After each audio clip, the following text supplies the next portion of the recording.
I have been at PrimarySpace University of Sussex.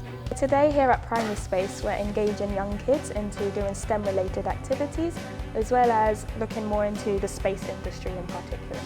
We've come along to support the PrimarySpace event, sharing interest in the space sector, what we do. It's great for us today because there's 750 kids here today and we can talk to them all in one day. It's fantastic and we can inspire them about future careers in engineering and science and all those fun things that we do. Well, I learned a lot about the Mars Rover and the Mars atmosphere and how it's really there's not much life on it and how you need to be really careful when you go up to Mars.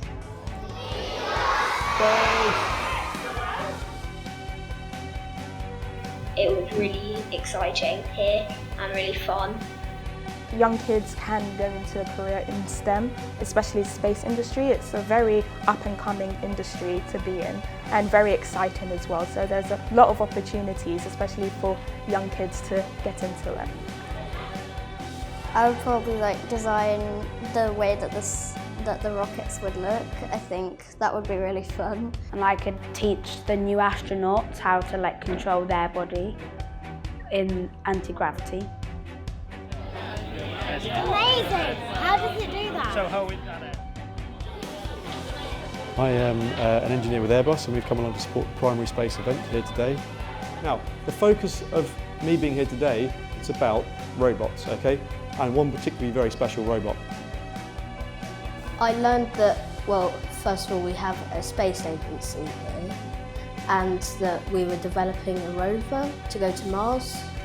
I learned about Bruno, the space robot, and how he goes across Mars and looks for life form. I learned it takes 9 months to get to Mars, which is quite spectacular because I really didn't think it would take that long.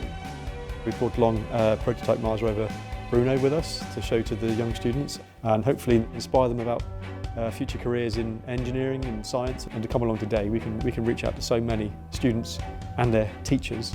It's right up our street. You know, we want to furnish the industry with engineers and scientists and technicians in the future.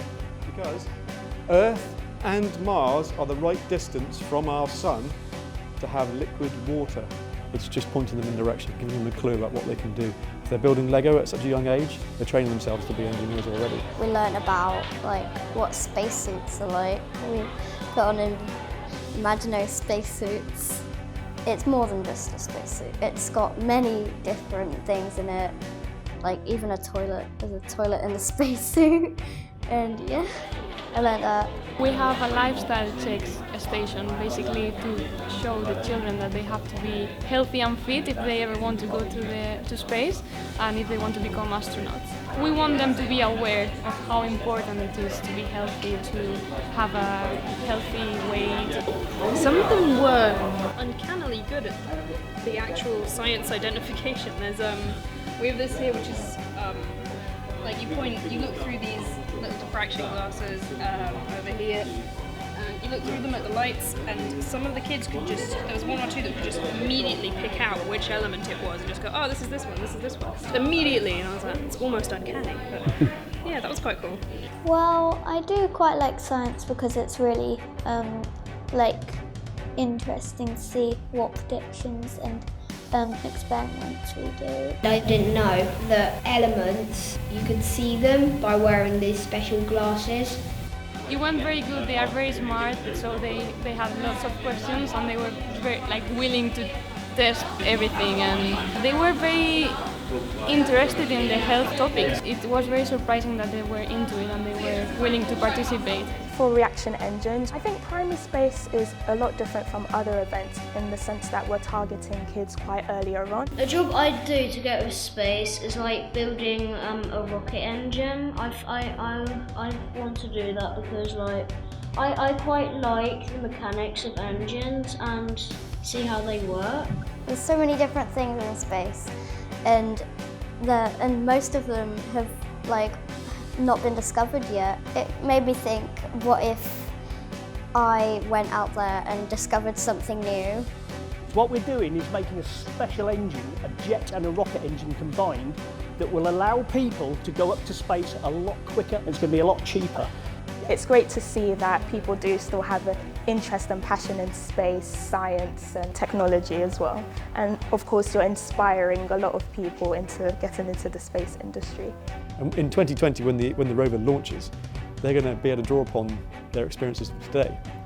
And you know, it's going to be, they will feel like they're part of it. They've seen the prototype rover, they've talked to some of the engineers and they know some stuff about it. And that's a fantastic opportunity for them in 2 years' time to get behind the mission when it actually launches. I'd like to make rovers. I think it'd be a really cool job. And gadgets that they use in space.